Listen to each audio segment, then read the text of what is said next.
నమస్తే ఫ్రెండ్స్. మీ ఫోన్లోని వాట్సాప్లో కేవలం ఒక హాయ్ లేదా హెలో మెసేజ్ పెడితే కేంద్ర ప్రభుత్వం అందించే 5 లక్షల రూపాయల ఉచిత వైద్య ఇన్సూరెన్స్ కార్డ్ మీ చేతికి వస్తుందని మీకు తెలుసా?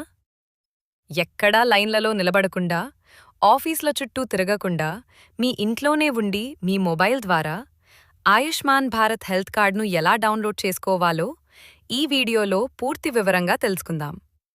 వీడియోను చివరి వరకు చూడండి. మొదటగా అసలు ఆయుష్మాన్ భారత్ పీఎంజేఏవై ప్రధాన్ మంత్రి జన్ ఆరోగ్య యోజన అంటే ఏంటో చూద్దాం. ఇది కేంద్ర ప్రభుత్వం పేదల కోసం ప్రవేశపెట్టిన అతిపెద్ద ఆరోగ్య భద్రతా పథకం. ఈ పథకం ద్వారా దేశవ్యాప్తంగా అర్హులైన కుటుంబాలకు సంవత్సరానికి 5 లక్షల రూపాయలు 5 లక్షల రూపాయల వరకు ఉచిత క్యాష్లెస్ వైద్యం అందిస్తారు. అంటే పెద్ద పెద్ద కార్పొరేట్ హాస్పిటళ్లలో కూడా డబ్బులు చెల్లించకుండా ఉచితంగా ఆపరేషన్లు లేదా వైద్యం చేయించుకోవచ్చు. ఇంతవరకు ఈ కార్డ్ లేనివారు లేదా ఉన్నా డౌన్లోడ్ చేసుకోవడం తెలియని వారి కోసం ప్రభుత్వం ఇప్పుడు వాట్సాప్ సౌకర్యాన్ని తీసుకువచ్చింది. ఇప్పుడు అసలైన ప్రాసెస్ ఏంటో చూద్దాం. దీనికోసం ప్రభుత్వం ఆయుష్మాన్ సారథి అనే ప్రత్యేక సేవను అందుబాటులోకి తెచ్చింది.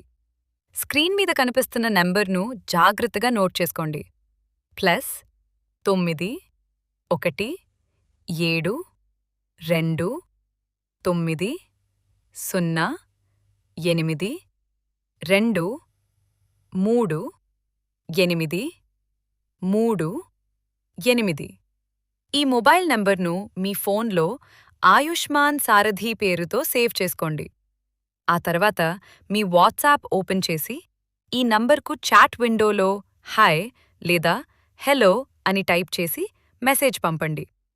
వెంటనే అక్కడి నుండి మీకు ఒక ఆటోమేటెడ్ రిప్లై లేదా చాట్బాట్ మెసేజ్ వస్తుంది. చాట్బాట్ సూచనల ప్రకారం ముందుకు వెళ్ళాలి.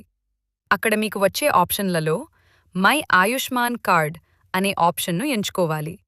ఆ తర్వాత మీ ఆధార్ నంబర్ లేదా ఇతర వివరాలు అడుగుతుంది. అక్కడ స్క్రీన్ మీద వచ్చే సూచనలను ఫాలో అవుతూ మీ ఈకేవైసీ ప్రక్రియను పూర్తి చేయాలి. ఈకేవైసీ విజయవంతంగా పూర్తయిన తర్వాత మీ digital Ayushman Bharat health card మీ వాట్సాప్లోనే పీడీఎఫ్ రూపంలో ప్రత్యక్షమవుతుంది. దాన్ని మీరు వెంటనే డౌన్లోడ్ చేసుకోవచ్చు. ఈ కార్డ్ ద్వారా వచ్చే లాభాలేంటంటే ప్రభుత్వ మరియు గుర్తింపు పొందిన ప్రైవేట్ ఆస్పత్రులలో ఉచితంగా వైద్యం పొందవచ్చు. రూపాయి కూడా ఖర్చు లేకుండా క్యాష్లెస్ ట్రీట్మెంట్ లభిస్తుంది. మీ మొబైల్లోనే కార్డు ఉండటం వల్ల ఎక్కడికైనా తీసుకెళ్లడం చాలా సులభం. అయితే గుర్తుంచుకోండి ఫ్రెండ్స్, ఈ పథకానికి అర్హత ఉన్నవారికి మాత్రమే ఈ కార్డ్ జనరేట్ అవుతుంది. మీ పేరు ప్రభుత్వ జాబితాలో ఉందా లేదా అనేది కూడా మీరు ఈ చాట్‌ప్యాడ్ ద్వారా చెక్ చేసుకోవచ్చు. చూసారా ఫ్రెండ్స్, ఎంత సింపులో కదా? ఈ మంచి సమాచారాన్ని మీ కుటుంబ సభ్యులతో, మీ స్నేహితులతో మరియు వాట్సాప్ గ్రూపులలో తప్పకుండా షేర్ చేయండి. ఎవరికాదరూ అత్యవసర వైద్యానికి ఇది చాలా ఉపయోగపడుతుంది. ఈ వీడియో మీకు నచ్చితే లైక్ చేయండి. మరిన్ని యూస్ఫుల్ అప్డేట్స్ కోసం మన ఛానల్ని సబ్స్క్రైబ్ చేసుకోండి. Thanks for watching. నెక్స్ట్ వీడియోలో కలుద్దాం.